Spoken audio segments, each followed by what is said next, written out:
primeiro passo em ciência de dados é realizar a preparação e a transformação dos dados. Então, a maioria das vezes a gente recebe um conjunto de dados.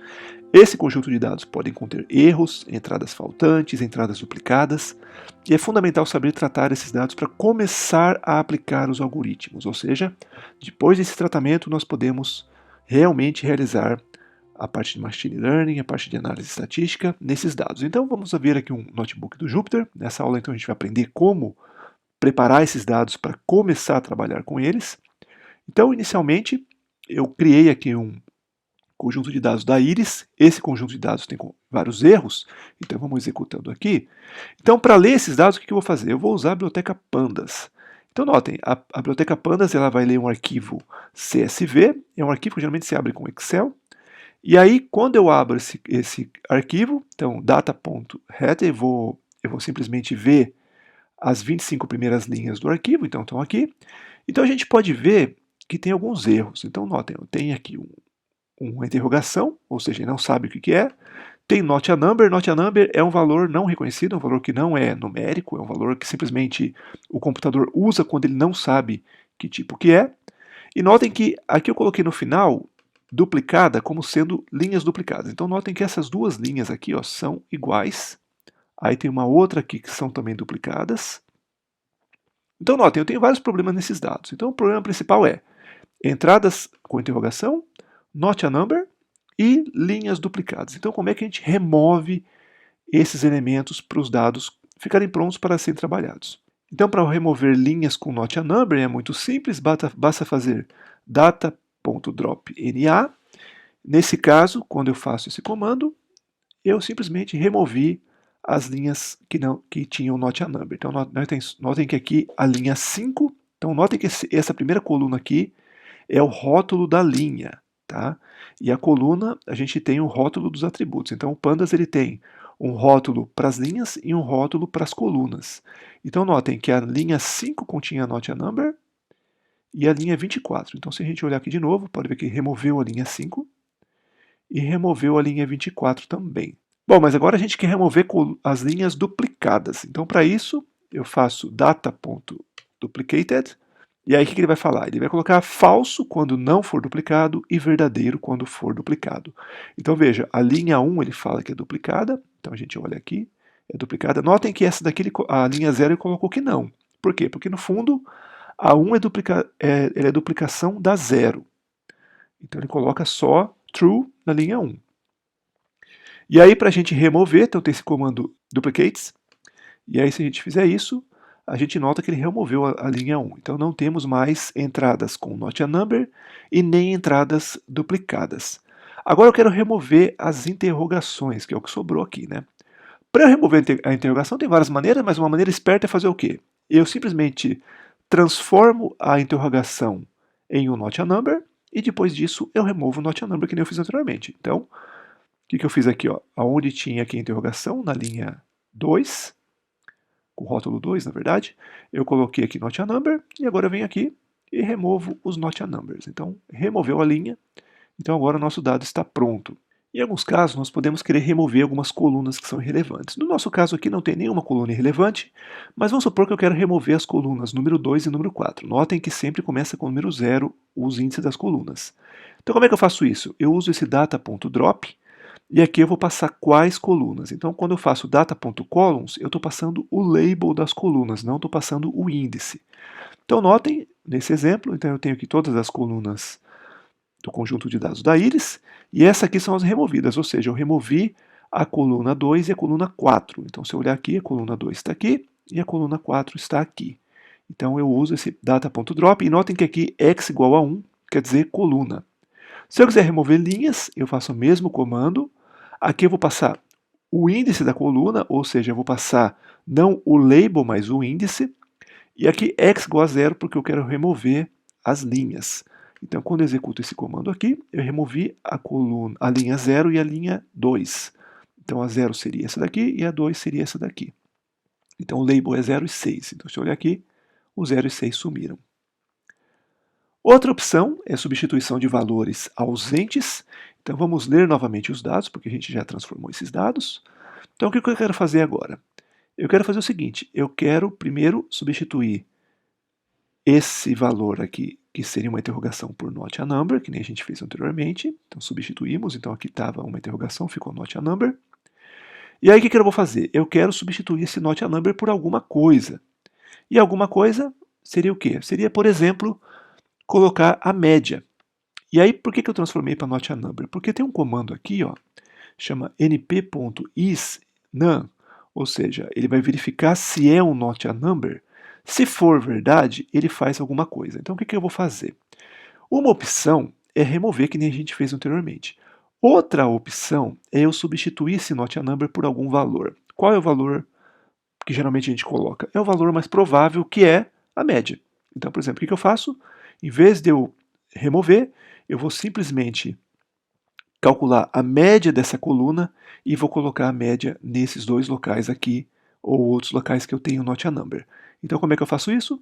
Eu vou fazer o seguinte, eu vou fazer um for, então eu vou percorrer todas as linhas e todas as colunas, vou procurar por not a number, se eu encontrar um not a number, eu vou colocar a média no lugar. Notem que aqui, para facilitar um pouco a nossa vida, eu transformei o conjunto de dados, que é um data frame do Pandas, para um array, ou seja, para uma matriz do NumPy. Por que eu fiz isso? Eu fiz isso simplesmente para facilitar o acesso. É claro que esse código que não é otimizado, tem jeito mais otimizado de fazer isso, mas a ideia aqui é tentar apresentar pelo menos a ideia. Então, fazendo isso, se eu olhar aqui, ó, eu tinha um not a number na primeira, segunda, terceira, quarta, quinta e sexta. Então, na terceira e na sexta. Então, se eu olhar aqui, a terceira linha e a sexta linha recebeu a média. E outros locais também receberam. Veja, ele recebeu a média dessa coluna, aqui é a mesma média, aqui é a média da primeira coluna, e assim sucessivamente. Então, se eu tiver um conjunto de dados pequeno, eu não posso ficar removendo linhas e colunas. Eu tenho que tomar muito cuidado com isso. E aí uma opção é colocar a média. Mas notem que tem que tomar cuidado com o seguinte. Lembre-se, a média ela é suscetível a outliers. Se eu tiver uma distribuição que ela é assimétrica em torno da média, ou seja, ela tem uma cauda longa, então é melhor usar a mediana ao invés da média. E aí, nesse caso, é só trocar aqui o averages pelo comando da mediana. Outra transformação importante é a normalização e padronização. Na normalização, eu vou transformar os dados de forma que o mínimo seja 0 e o máximo seja 1. Então, como é que eu faço isso? É simplesmente dividir pelo mínimo e pelo máximo. E na padronização, o que eu vou fazer? Eu vou simplesmente transformar os dados de forma que o novo conjunto de dados tenha média 0 e variância igual a 1. Então, vamos ler de novo aqui o conjunto de dados da Iris. E aí, o que eu vou fazer aqui? Vou simplesmente calcular o maior valor, o menor valor. Para isso, eu vou usar uma biblioteca pronta do scikit-learn, chamado min-max-scaler. Quando eu aplico essa função, então o que eu vou fazer? Eu vou definir primeiro qual é o mínimo e o máximo, então é 0 e 1. Pode ser outros valores, mas no tradicional é 0 e 1. E depois eu crio uma nova matriz, chamado xnorm, e aí eu faço scalar.fit, transform, eu simplesmente faço a transformação. Então está aqui. Então veja, o maior valor da coluna 1 é 7.9 e o menor 4.3. Então se a gente olhar aqui no nosso conjunto de dados, 4.3 ele deve aparecer, o 7.9 não aparece. Então está aqui a coluna 14. Então se eu olhar aqui na coluna 14, então está aqui o nosso valor igual a 0 e o máximo, em algum local vai ter o máximo aqui, vai ter o valor 1. Então, só para verificar aqui, o que a gente vai fazer? A gente vai calcular o mínimo e máximo desses dados transformados. Então, quando eu executo aqui, aqui a gente vê que o mínimo é 0 e o máximo é 1. Outra transformação é essa padronização, que a gente vai usar essa standard scalar, que é chamado standardização também. E aí, como é que eu faço? A mesma coisa. Então, eu simplesmente vou chamar esse scalar, que vai ser uma função, faço o fit, e aí quando eu tenho o novo conjunto de dados. Notem que agora eu tenho valores negativos. Por que eu tenho valores negativos? A média é 0 e a variância é 1. Então, se eu calcular agora a média de cada coluna, veja que não vai ser 0, porque por causa da questão numérica, né? Mas E a menos 16 é praticamente 0. E o desvio padrão vai ser 1. Então, notem que todas as colunas vão ter média 0 e variância 1. Depois de aplicada a transformação, eu posso fazer a binarização dos dados. E para que eu faço isso? Eu faço o seguinte, então vamos supor que eu estou calculando, por exemplo, o nível de glicose dos pacientes. Então eu vou falar o quê? Quem tiver abaixo de um certo valor é saudável, quem tiver acima é doente. Então eu consigo já classificar esses pacientes, e aí o que me interessa às vezes não é o nível de glicose, o que me interessa é saber se a pessoa tem doença ou não. Então como é que eu faço isso? Se for maior que um certo valor, vai ser 1, ou seja, indicando que é doente. Se for menor que um certo valor, é 0. Como é que a gente vai fazer isso? Para isso a gente vai usar essa função do scikit-learn chamado binarizer. E aí o que eu vou fazer? Primeiro eu vou transformar, vou usar esse min, max e scalar, faço o fit, ou seja, gero os dados padronizados. E aí o que eu vou fazer? Aí eu simplesmente aplico essa função. Então eu apliquei para todo o conjunto de dados e notem, o limiar é 0.2. Então se eu tiver esse valor aqui na entrada da matriz, o que vai acontecer? 0.22 é maior? É, coloco 1. 0.62 é maior? Sim. 0.06 é maior? Não, então é 0. 0.04? Não. Então eu faço isso para todo o conjunto de dados, e aí eu consigo ter um novo conjunto de dados somente com zeros e uns. Eu posso transformar variáveis de nominais para inteiros, e como é que eu faço isso? Para isso, basta que nós mudamos esses valores. Então, tem várias maneiras de fazer isso, mas olhem, inicialmente nós temos aqui as classes setosa, virgínica e versicolor, aí eu quero transformar para inteiros. Como é que eu faço isso? Simplesmente vou transformar, e aí o que acontece? Setosa vai ser 0, virgínica vai ser 2 e versicolor vai ser 1. Então isso é útil porque alguns métodos, por exemplo, redes neurais, elas recebem valores numéricos. E aí a gente tem que passar valores numéricos. Mas notem que não faz sentido a ordem. Por exemplo, o fato de ser 2 para o país virgínica não implica que ela é maior que a de cetose. Isso aqui é apenas um label, é apenas uma facilidade que a gente tem para tratar esses dados. Outra maneira é usar a one-hot encoding. O que ela vai fazer? Ela vai simplesmente atribuir valores, um código binário, na verdade, para cada valor nominal. Então, notem, se eu tiver nesse caso aqui, ó, então eu tenho os atributos A, B e C, e aí o que eu faço? Na hora que eu transformar, quem for A vai receber um certo código binário, B vai receber outro e C vai receber outro. Então, quando eu faço isso, eu uso essa função getDummies do pandas, e aí o que eu vou ter? O A vai ser 1, onde tiver o A, e 0 os demais. Quem tiver o B vai receber 1 nessa nova coluna que eu criei aqui, B, e 0 nos demais valores. Quem for A de novo recebe 1 na posição A e 0 na posição B e C, e assim sucessivamente. Então notem que ao invés de eu ter um vetor, eu vou criar duas novas colunas, onde cada coluna representa um valor. Então se eu tiver aqui 10 valores diferentes nominais, eu vou ter 10 colunas. E aí o que acontece? Aonde aquele valor nominal aparece, vai ser 1 e o restante vai ser 0. Então esse one-hot encoder ele é bem importante para a gente poder tratar dados, principalmente em classificação ou regressão de dados. Eu posso ter dados correlacionados, então aqui eu vou ler o conjunto de dados Boston Housing, que seriam, na verdade, um conjunto de dados que relaciona propriedades de casas com os preços.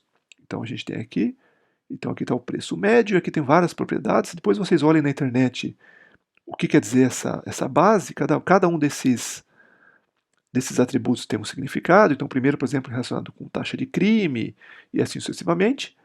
Então, a gente pode construir uma matriz de correlação entre essas variáveis. Eu uso, então, a função, o método core do pandas. Então, a gente tem um objeto aqui, a gente chama o método. E aí eu posso demonstrar, então a gente pode ver que alguns atributos são mais correlacionados com outros e alguns são muito pouco correlacionados. Então, por exemplo, a idade da casa é pouco correlacionado com o preço.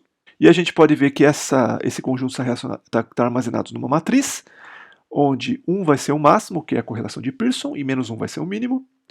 E aí o que a gente pode fazer? A gente pode identificar as mais correlacionadas. Vamos falar o seguinte, vamos falar que a correlação mínima que eu quero é 0.75. Então, quem estiver acima de 0.75 é muito correlacionado. Então, eu quero saber quem são. E aí o que eu faço? Faço um for, percorro todas as linhas e todas as colunas.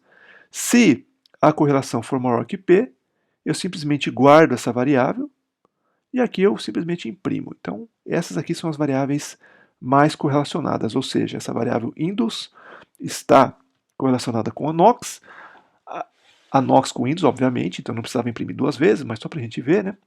E aqui, por exemplo, tax e rate também estão correlacionadas. E com isso, para que isso é útil? Se eu tiver uma correlação muito alta, 0,75 é uma correlação bem alta, então em vez de eu considerar essas duas variáveis, eu simplesmente considero uma delas e a outra eu removo.